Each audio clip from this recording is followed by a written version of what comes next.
মাসুরা ও মনিরুলের ভালোবাসা যেন সিনেমার গল্পকেও হার মানাবে। মাত্র ৩৬ ইঞ্চি উচ্চতা ও ১০ কেজি ওজনের মাসুরার প্রেমে পড়েছিল পাসপোর্ট ৬ ইঞ্চির মনিরুল। আর সেই প্রেমই একদিন রূপ নেয় বিয়েতে। তাদের দাম্পত্য জীবনে এসেছে একটি ফুটফুটে কন্যা সন্তান। দেখতে দেখতে জীবনের ২৩টি বছর একসাথে পার করে দিলেন মাসুরা ও মনিরুল। মাসুরাকে নিয়ে আমি অনেক সুখী, এর চাইতে আর কিছু চাওয়ার নাই, আলহামদুলিল্লাহ। তাদের এই সত্যিকারের ভালোবাসায় কখনো একজন আরেকজনকে ছেড়ে যায়নি। আমার যে বাচ্চা হবে আমি তো এরই ভাবিনি, আমি তো কোনোদিন ভাবিনি যে আমার বিয়েই হবে।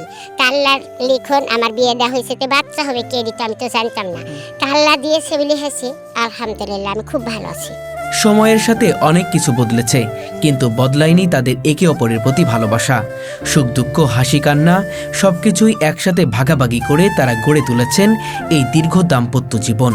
আমার আব্বা আম্মু অনেক ভালো, গরিব হলেও আমাকে অনেক ভালোবাসে। তুমি কিসে পড়ো? আমি ক্লাস 7-এ পড়ি। স্বপ্ন কি, ভবিষ্যতে কি করবে? ডাক্তার হব। ডাক্তার হয়ে কি করবে? মানুষের সেবা করব। দিনের পর দিন বছরের পর বছর পার হলেও তাদের সম্পর্ক আজও রয়েছে সেই আন্তরিকতা, শ্রদ্ধার গভীর ভালোবাসা। আমার তখন বিয়ে হয়েছে 2003 সালে। 3 সাল। এখন কত বছর হলো মোট? মোটামুটি 23-24 বছর। 23 বছর হয়ে গেছে না? হ্যাঁ। কেমন আছেন ওনার সাথে? আমি আলহামদুলিল্লাহ আমি খুব ভালো আছি। তাদের এই দীর্ঘ পথ চলা যেন প্রমাণ করে সত্যিকারের ভালোবাসা সময়ের সাথে কমে না, বরং আরো গভীর হয়। আমার জীবনটা তো ধরুন আমার তো জোড়া এর সাথে ছিল, আল্লাহ পাক এর সাথে লিখেছিল। আমার কপালে আল্লাহ যদি সুখ দেয়, এই ভিক দিতে পারবে না, ভিক থাকলে আমাকে সুখ দিতে পারবে না। তা আমার এডি ভাবি আমার ভাগ্যে যেদি আছে, আল্লাহর কালামে এর সাথে আমার বিয়ে হয়েছে। মাসুরার প্রতি মনিরুলের অগাধ প্রেম আর মনিরুলের প্রতি মাসুরার বিশ্বাস আজ রূপ নিয়েছে সুখ শান্তির এক অন্যরকম ঠিকানায়। এখনকার যুগে কোনো যুগেই নাই, লাখে লাখ কোটিতেও হবে না এরকম মানুষ। এরকম যদি ভালো মানুষই না হইতো তাহলে কি আমার এরকম মানুষকে টেনে নিয়ে বেড়াতে? এই অচল মানুষ আমি অচল কি ভাই? আমি তো অচলই। ভালোবাসা কোনো জাত বর্ণ বা চেহারার দেওয়ালে বন্দী নয়। সত্যিকারের ভালোবাসা সব সীমা পেরিয়ে যায়, আর তারই জীবন্ত প্রমাণ তারা। যারা সুন্দর খোঁজে, সুন্দর হলে সুন্দর না, যদি মনের মতন মন সুন্দর না হয় তাহলে ওই সুন্দরের দাম নেই। সিনেমার মতোই শুরু হয়েছিল মাসুরা ও মনিরুলের ভালোবাসার গল্প। গাইবান্ধা থেকে রাজশাহীর পবা উপজেলার বজরাপুর গ্রামে ইটের ভাটায় কাজ করতে এসেছিলেন মনিরুল ইসলাম। ভাটার পাশ দিয়ে আরবি পড়তে যেত মাসুরা। একদিন হঠাৎ করেই মনিরুলের চোখে পড়ে মাত্র ৩৬ ইঞ্চি উচ্চতা ও প্রায় ১০ কেজি ওজনের মাসুরাকে। আর প্রথম দেখাতেই ভালোবেসে ফেলেন মনিরুল। প্রতিদিন আমার পাশ দিয়ে পড়তে যেত, আরবি পড়তে যেত। আচ্ছা। ভাটাতে ইট কাটা কাজ করি, কাজ করার পর আমার একে দেখে কিন্তু ভালো লাগে।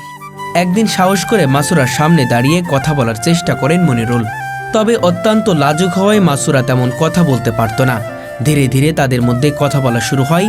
কয়েকদিনের মধ্যেই মাসুরার ভাইয়ের সঙ্গে মনিরুল ইসলামের বন্ধুত্ব গড়ে ওঠে। সেই থেকেই মাসুরার বাড়িতে যাওয়া আসা এবং একসাথে খাওয়া দাওয়া শুরু হয়। এদের বাসাতে আমি বেড়াতে যেতাম আর ভাইয়ের সাথে। তো যাওয়ার পরে তখন আমি এদের বাসাতে 2 দিন 4 দিন যাওয়ার পরে খাওয়া দাওয়া করি, তারপরে এইরকম করি ইয়ে করে সম্পর্ক একটা আমার সাথে হয়ে যায়। এরই মধ্যে তাদের সম্পর্ক আরো গভীর হয়ে ওঠে। মনিরুল বিভিন্নভাবে মাসুরাকে নিজের ভালোবাসার কথা বোঝানোর চেষ্টা করতেন, কিন্তু বয়স কম হওয়ায় এবং বিষয়গুলো ঠিকমতো না বোঝায় মাসুরা অনেক সময় তার কথার অর্থ বুঝতে পারত না। তোমাকে আমি একটা কথা বলবো।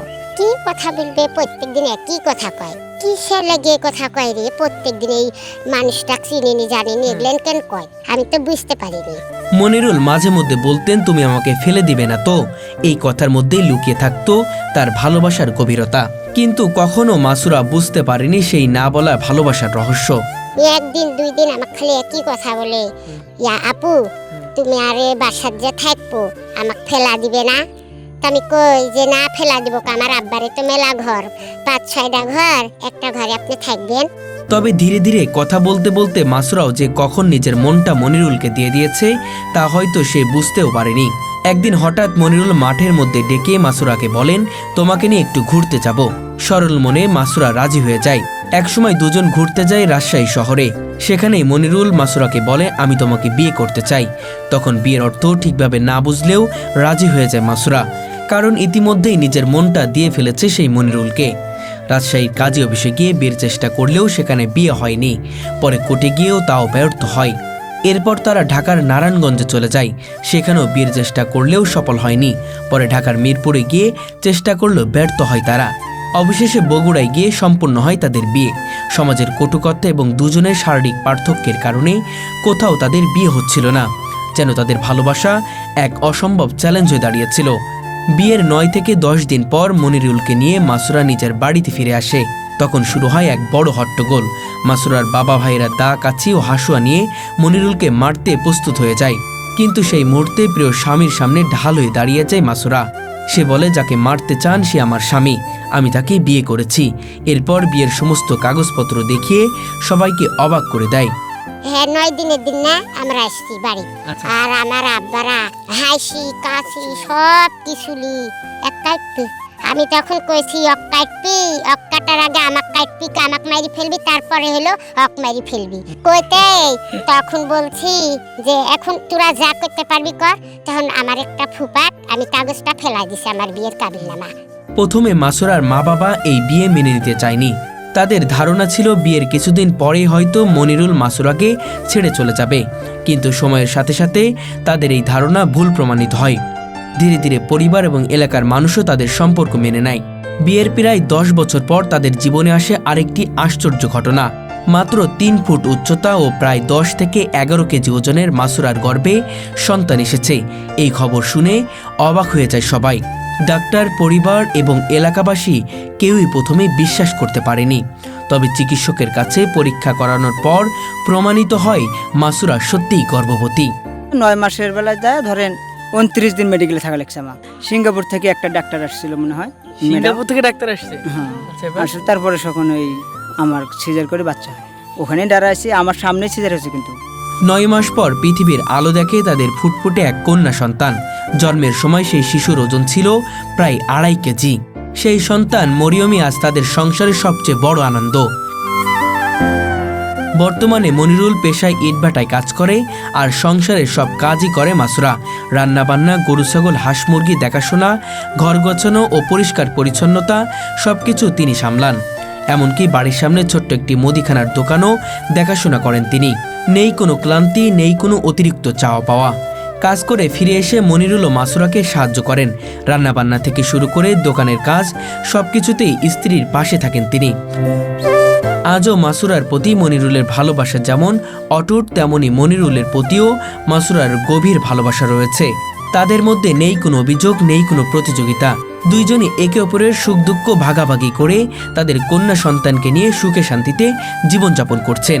তাদের জীবনে এখন আর তেমন কোনো চাওয়া পাওয়া নেই।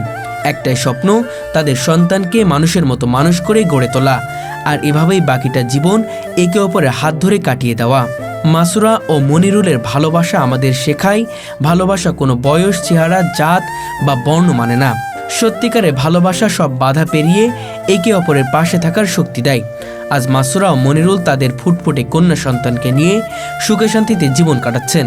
তাদের এই ভালোবাসার গল্প আমাদের সমাজের জন্য এক উজ্জ্বল উদাহরণ। দর্শক, ভালোবাসা কখনো ধর্ম, বর্ণ, জাত কিছুই মানে না। হ্যাঁ দর্শক, ঠিকই, ভালোবাসা এমন একটা জিনিস, আর সেই ভালোবাসা অন্যভাবে আমাদেরকে পরিচয় করে দিয়েছে মনিরুল মাসুরার এই দম্পতি। আমরা আজকে আপনাদের কাছে এমন এক গল্প তুলে ধরতে চলেছি যা শুনলে আপনারা সত্যিই অবাক হবেন।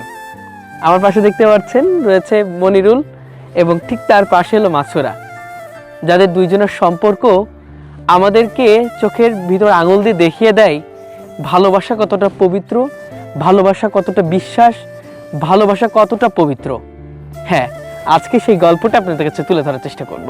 কত কথা বলছে, এরকম ভালো মানুষ এই অসল মানুষের কিভাবে টাইনেলি বেড়ায়, কি করতে ভাত দেয়, অনেক মানুষ অনেক কথাই বলছে।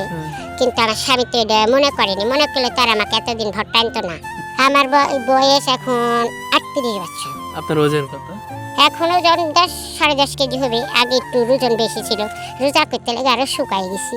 আমাদের জন্য দোয়া করবেন, আমরা ভালো থাকতে পারি, সুস্থ থাকতে পারি, আমার মেয়ের একজন মনের মতো মানুষ করতে পারি। এগুলো আপনারা সবাই দোয়া করবেন।